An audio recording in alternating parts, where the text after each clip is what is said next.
Good morning বন্ধুরা, কেমন আছেন? অনেক দিন পর রান্নার রেসিপি নিয়ে একটু এলাম।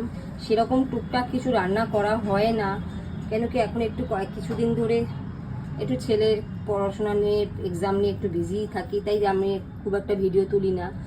তা আজকের করলাম হচ্ছে একটু সর্ষে পোস্ত দিয়ে মাখা মাখা বড় বড় চিংড়ি মাছ আছে, সেইটা করেছি। আর এটা তো সাধারণ রেসিপি, সবাই জানেন। আর একটা করেছি স্পেশাল আজকে, পালং পনির, যেটা আমার ছেলের খুব ফেভারিট।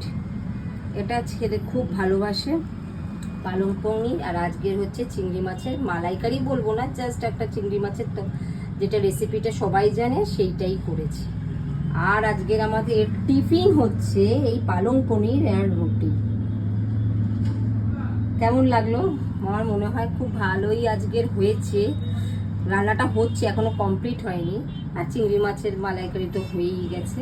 আজকের এটাই আমাদের ব্রেকফাস্ট, আর এটাই আমাদের আজকের রান্না। এই রেসিপিটা সবাই জানেন, সেজন্য আর রান্নাটা শেয়ার করলাম না, এটা তো সবাই জানেন। Thank you so much.